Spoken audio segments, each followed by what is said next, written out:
किसान भाइयों नमस्कार। आप सभी का स्वागत है। मैं सखाराम राठौड़ आपको मेरे भारत के किसान भाइयों को कपास की खेती में जो खाद लगने वाले हैं उसके बारे में जानकारी देना चाहता हूं।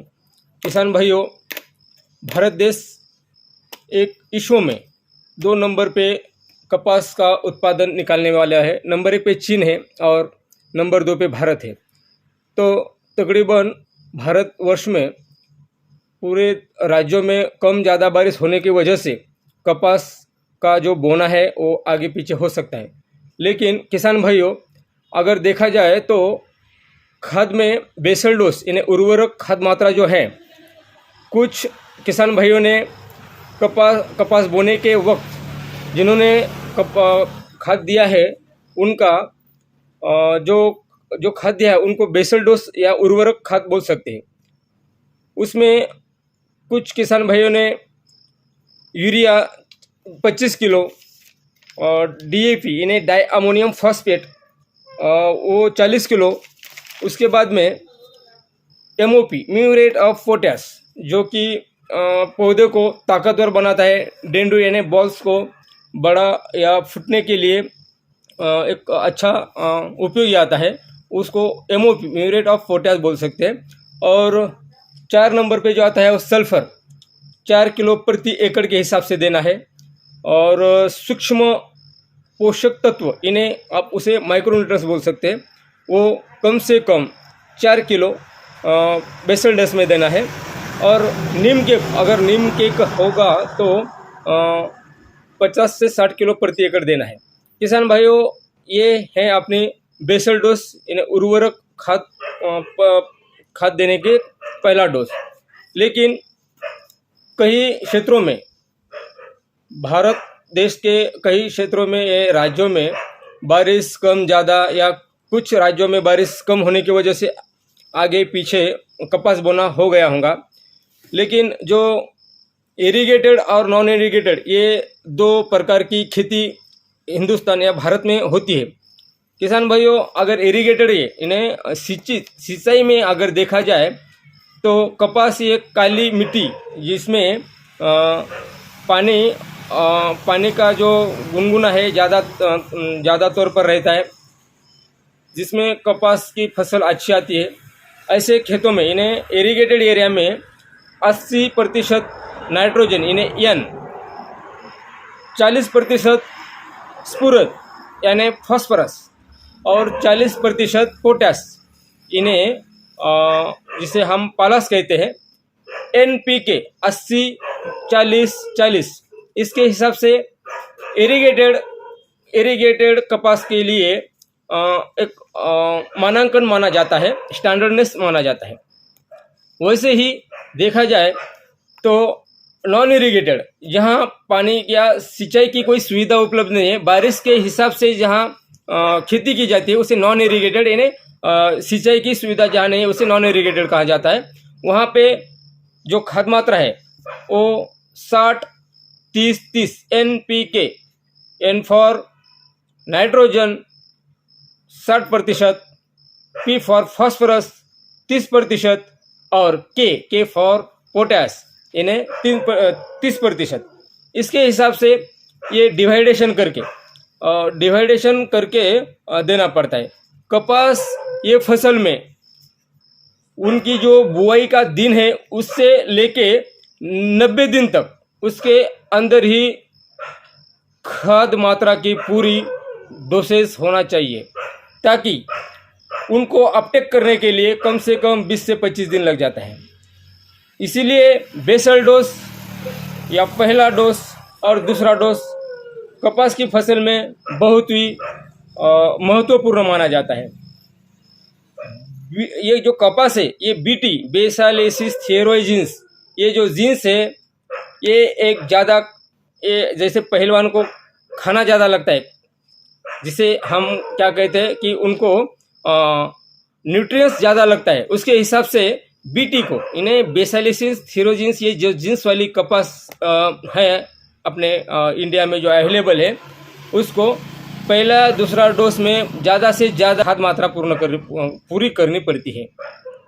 तो किसान भाइयों, अब हमने तो बेसल डोज इन्हें पहला डोज देख लिया है, इन्हें उसके बारे में आपने जानकारी ले ली है, लेकिन बहुत सारे किसान भाइयों ने पहला डोज पूरा करने के बाद में, बुआई के बाद में जो डोसेज दिए, उन किसान भाइयों के लिए दूसरा डोज 21 दिन के बाद, जो पहला डोज दिए, जो पहला डोज खाद का दिया है, उसके बाद 21 दिन बाद दूसरा डोज के बारे में सोचना है। अब दूसरा डोज में आप क्या दे सकते हैं?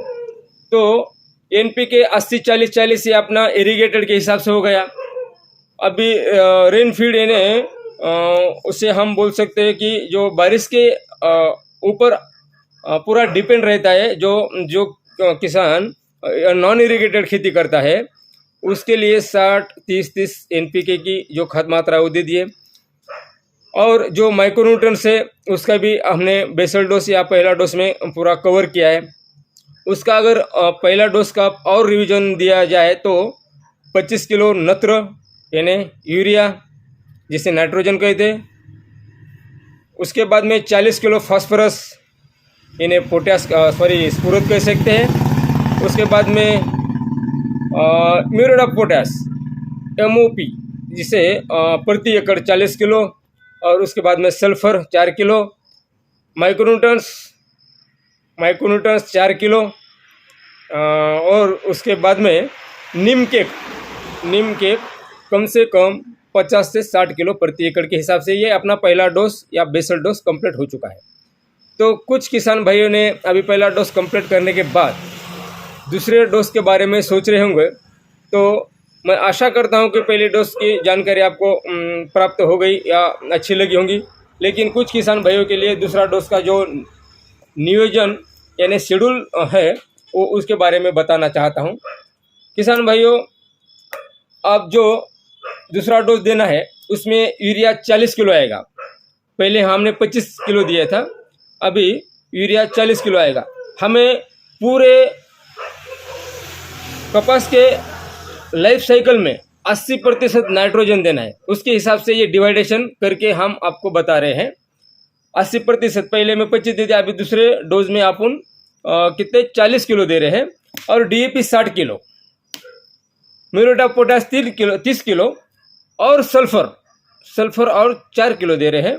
और सूक्ष्म पोषक तत्व, इन्हें हम उसे माइक्रोन्यूट्रिएंट्स कहते हैं, उसमें आप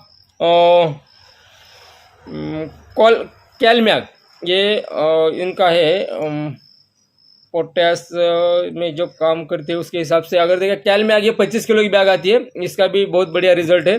उसके बाद में zinc 5 kilo, magnesium 10 kilo, sulphur तो ऑलरेडी पहले और दूसरे डोज में 4-4 किलो इसके हिसाब से डिवाइडेशन करके ले लिया है। लेकिन जो दूसरा डोज है ये कपास का जो टाइम पीरियड है, बोने से लेकर 35 से 40 दिनों तक उसे स्क्वेयर्स और फ्लावर्स, फूल और पाते आने लगते हैं, इसके हिसाब से उन्हें एनर्जी की बहुत ज़रूरत रहती है। हमने पहले ही बताया था कि कपास बीटी जो है उसे न्यूट्रिएंट्स यानी खाना ज़्यादा लगता है, उसके हिसाब से पहला डोज कंप्लीट हो गया। दूसरा डोज बहुत ही महत्वपूर्ण रहता है, ताकि आने वाले दिन में या आने वाले मौसम के हिसाब से हमारे स्क्वेयर्स ड्रॉप ना हो, जिन्हें हम क्या बोल सकते हैं, फ्लावर्स ड्रॉपिंग या स्क्वेयर्स ड्रॉपिंग, ये ना होने के लिए, या न्यूट्रिशंस डिफिशियंसी, इन्हें अगर देखा जाए तो अन्न द्रव्य की जो कमतरता है उसकी वजह से जो पौधे में कमतरता या ताकतवर नहीं बन सकता, इसीलिए दूसरा डोज बहुत ही महत्वपूर्ण माना जाता है। उसके हिसाब से 40 kilo urea, DAP 60 kilo, muriate of potash 30 kilo, sulphur 4 kilo, कैलमैग ये 25 किलो की गोनी आती है, और मैग्नीशियम 10 किलो, जिंक 5 किलो, इसके हिसाब से दूसरा डोज देना अनिवार्य है, ताकि हमारा जो कपास का फसल है वो सशक्त रहे और उत्पाद में बढ़ोतरी रहे।